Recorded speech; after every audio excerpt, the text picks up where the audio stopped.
मचिया ही बैठी है सासू त बहुअर से आ रज करे बहुअर से आ रज करे हो बहुअर बहु कवन मरद वालो भान्युत गर्भ जनायुत गर्भ जनायु हो बहु मोरा पुत गया के गाजा धरता प्रयाग के माधव प्रयाग के माधव बहुआ मोरा पुताया है साली ग्रामों से जरिया नाही सोए से जरिया नाही सोवाई हो आधी राती आए मोरा पियवाज आधी राती पियवाजे आए तो धाना से पूछे लागे धाना से पूछे लागे हो धाना काहे कमनवा मालिन तो हमसे बताओ तो हमसे बताओ हो रनिया काहे के मनवा मालिन तो हमसे बताओ तो हमसे बताओ हो एक तू ही पियवा जे राजा तके का होला जान्या तके का हो जान्या हो पिया के करी सुरतिया लो भान्या तू आधी राती आया तू आधी राती आया हो तू मैया के धना हम डेराने त बहिनी से ला जाने त बहिनी से ला जाने हो मैया के धना हम डेराने त बहिनी के ला जाने त बहिनी के ला जाने हो धना तो हरी सुरतिया लो भाने तया धीराती आए तया धीराती आए नी हो मोरे पीछे वर वालो हरवा लगा हूँ मोरा भैया लगा हूँ मोरा भैया हो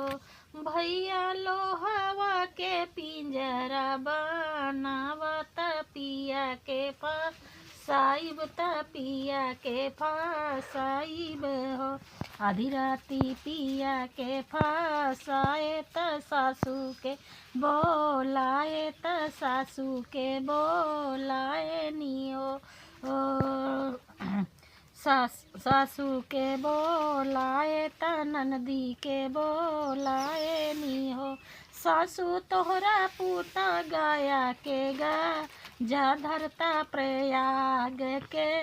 माधव प्रयाग के माधव हो सासू तोहरा पुताया है साली ग्राम से जरिया के हो सोए से जरिया के हो सोआई हो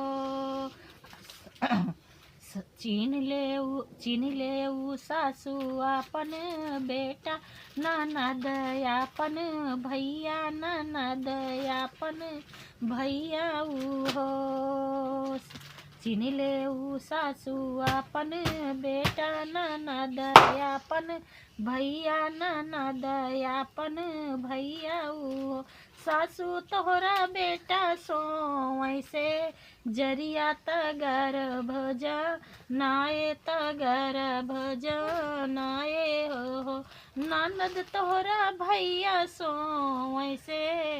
जरिया तगर भज नाये तगर भज नाये हो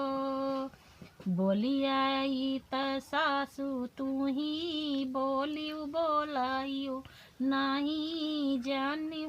बोलाइयो नहीं जानियो हो सासू जाती हम सासू जब हम गरुएगा रबता लक्षण लगायु त लक्षण लगायु हो सासू त बोलायु न पाई ननद उठी बोली ननद उठी बोली नी हो भौजी भैया मोरे बाटे सुकुवार त खोल बंद छोड़ो त खोली बंद छोड़ऊ हो भौजी भैया मोरे बाटे सुकुवार पिंजरवा से छोड़ो पिंजरवा से छोड़ऊ हो नहीं छोड़बै सासू तोहरा पुतवा ननद तोहरा बिरना ननद तोहरा बिरनाऊ हो सासू आधी राती बेटा तोहरे आए उनका पासाए त उनका पासाए नी हो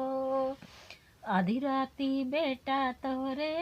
आए त उनका फसाए त उनका फसाए नी हो सासू तोहरी नी बेटा पेलो